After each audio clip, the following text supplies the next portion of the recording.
Welcome back to the Rules of Engagement. Of course, before I jump into analyzing game number 4 between Thorzain and Killer, let me remind you guys, if you're unsure about what your future holds, if you want to get some more information on different educational programs that could lead to a great career in the video design industry, or game design industry, excuse me, go ahead and check out fullsail.edu/MLG. There at the bottom of your screen, you can see the URL. If you go to that site, you can say what type of programs you're interested in, ranging from, audio engineering, animation, game design, video production, all these cool type of things that are all, needed to put together a great game like Starcraft or Call of Duty, etc. It takes some education before you get a career in that field. Go ahead and see if Full Sail is the right place for you to get that education by checking out that quick website, getting a little bit more information about that source. Now jumping on to analyzing Killer vs. Thorzain game number 4. A couple things I want to talk about are going to be the Terran reaction to all-in. So as a Terran player, a couple key things to do when you see an all-in coming. Muteless harass. As a Zerg player, when it's very important to focus on it, and when maybe you don't need to worry about harassing so much, just make sure you stop drops. And also, the goal of map control. A lot of people, you hear casters and people say, oh, like, this player has map control, this person has map control.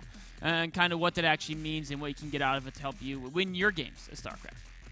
So we're jumping into game at 7:30, and we're going to take a look at through Thorzain's point of view.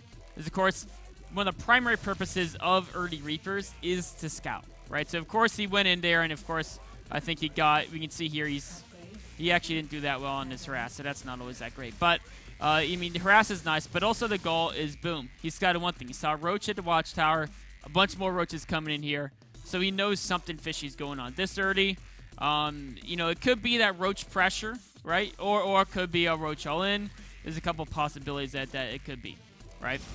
So as soon as you suspect an all-in might be coming, right? And you're, okay, he's going to attack me. I don't have... First question is, can I defend my front? No. There's no bunker. He has no units. So the first thing that should have been done even 15 seconds ago, all these SCVs, you got to... Your first priority is basically to keep your SCVs in a safe place. So all these guys that are natural, 11 these guys, they got to run up into your main. You got to save them.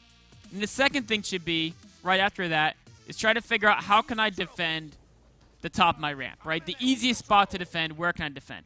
And you know what's something almost no one does, so it's not like I'm ever going to blame Thorzain for missing it. He's trying to slow this down. He's busy migrating. Is this actually your third CC, right? He did a third CC build. Lift that up and move it right here, right? And then you can put another depot back here or something. Make your wall a little bit thicker. And then, of course, you'll absorb more banelings, and you have a higher chance of holding off that attack. But even if you're not going to do that, at least build a bunker, right? You see a lot of, or at least don't put the supply cooldown on that depot. I guess he didn't really have any choice. He's the only other depot to put it on. But, I mean, at least build a bunker or something to help your defense. Because, well, yes, you can often defend without that bunker. But especially if you go third CC, you have the economy. One bunker is not going to really kill your economy. And it can help a lot at holding the defense. Of course, great micro on SCVs are by Thorzain, pulling them back before the Banelings hit him.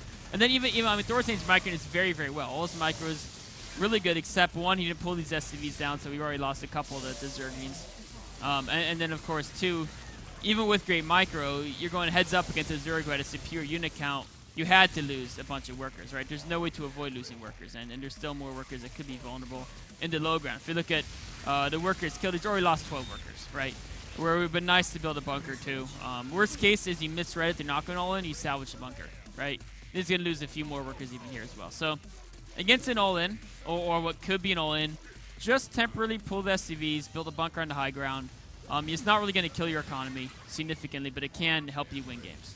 Of course, if you're insanely good like Thorzain, you can kind of hold it without doing that measure, but you're still not going to be as good off as you would have been if you had taken more, defensive countermeasures. So now going forward, we're going to fast forward this up until, of course, behind this, Killer is taking the third base, taking up to Lair, right? Pretty standard Zerg stuff. Thorzain, adding his E-base. He has the third base, not going to move it out for a while. It's going to progress to a fairly standard macro game. And that's where I want to start talking about what's an important decision that Killer is making. So, notice something. Killer got a little bit ahead from that opening bust. But what is something to notice? Well, Thorzain is getting these double E-bays. Where's Killer's evolution chambers? I don't see him. In fact, if you go to Structures tab, there aren't any, right? And it's not like he forgot them. He intentionally delayed the Evo chambers to get all these Mutas out. He wanted to build 12 Mutas at once, very, very fast, really devote to a high Mutas count. And there's nothing necessarily wrong with delaying upgrades to prioritize Mutas, But if you decide to do that, right, if you decide to really, you know, delay either expansion, delay upgrades, delay some other tech to get even more Mulus than you might ordinarily get, it's very important to do a lot of damage onto her ass, right? So you can see here that's exactly what he's doing. He's going to commit with these Mulus, just keep trying to do damage, pick off some SCVs, of course. It doesn't mean you should try to force damage. It's not like you should go head-to-head with Marines. But it means that with the extra Mulus count, if you're not getting damage done, it ends up being a mistake. Now, he's been able to get some good damage done, right? He's already killed a couple SCVs. He's still probably going to do more damage. So it wasn't a mistake in this case. But if you can't get damage done, you go back, look at replay, and you wonder why you lost. It may be because if you delay upgrades for Mulus, you do need to get something done with those Mulus. Another little tip is look at this. We're going to pause right here. What is Killer doing? He always keeps an Overseer with his Mulus army. And he's getting the Overseer/Overlord speed upgrade, Pneumatized Carapace, to go with it. And that's very important because, one, you want the Overseer to spot Widow Mines. Extremely important so you don't get those Widow Mine hits on your Mulus. The speed upgrade will really help that Overseer stay alive. Because right here, as we can see, this Overseer doesn't have a speed upgrade. Marines can come in, and it's going to die, right? Because it can't run away.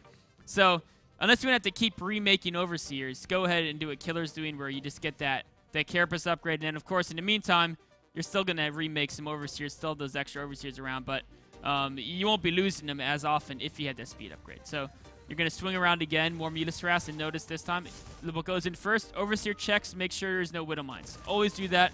When you're Mulus harassing a Terran and you know they might have Widow Mines, do that Overseer scout. All right, in this case, there wasn't a Widow Mine there, but there are Widow Mines elsewhere, right? You don't want to run into them. If Widow Mine, even if, you know, it all kills one Muta, it's still a very cost-efficient Widow Mine. So now another thing to point out about all this, basically all this Muta harass is if we look at the map, right? What's happened here? Excuse me. If you look at the map, what's happened? Thorzain's been stuck in his 2 bases for the first 18 minutes of the game, right? If we take a look at this, Thorzain's only stuck in this small section between these 2 bases. Whereas Killer, the entire minimap, right? We can draw a line down the minimap. The entire minimap is all Killers, right? He has, you know, the top middle. He could take that if he wants. He could take, you know, he has a 3rd base. He can even take a 4th base down here. He's got plenty of he's got entire control of the map because of the Muta harass.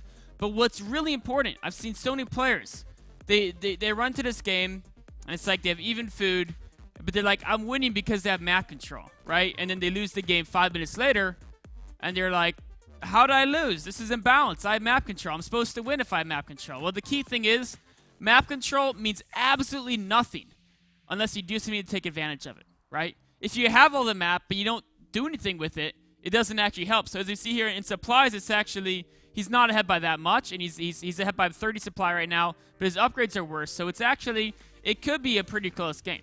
But he's still ahead because of the map control, but he's only going to stay ahead if he uses it.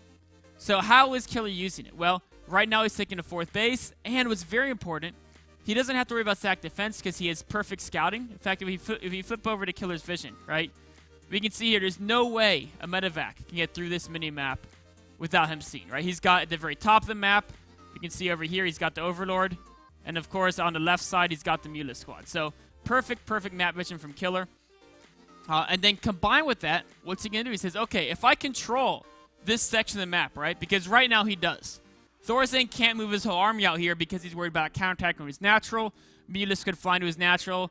Mulus could hit his main from the top right. So this Thorzain can't control this section, right? This section of the map is controlled by Killer Mode. Super important.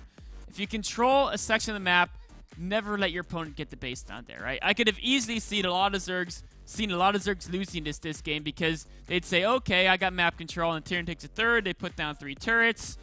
They hit a 2-2 Tommy off 3 bases, and the Zerg dies because they only have 1-1 upgrades, right? But what we see Killer do, he says, okay, we're gonna start playing this again. I've got map control. I should use it by not letting him take this expansion, right? If he sends his whole army down here, these units can go straight into his natural, right? So Thorzain, of course, is scared. He's got to keep units, or, you know, he's got to be afraid of Mulus attacking the main, so he has the Widow Mine and a missile turret there.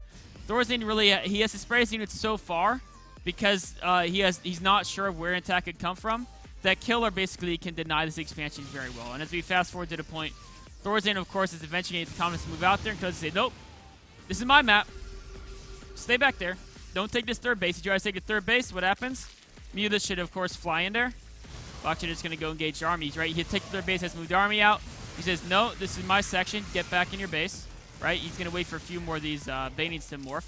But as soon as he forces Thorzain back into his base, then, of course, he can cut across here and just deny the third again, right? And all those mules, I mean, if that was 20, those 20 more Marines got built, all of a sudden the game could have changed. But because he's saying, okay, I have the map. If you take the third base, I'm going to punish you for it because I have the map control. That's where all of a sudden he wins. That he was able to kill the mules. He delayed the third for about 2 minutes there by controlling this section of the map.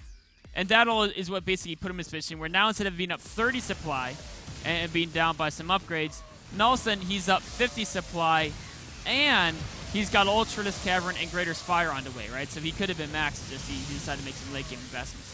And again, he's not going to let, you know, Thorzain take that third base without a fight. And then he's still up 50 supply, and then from here we can just pause it, right?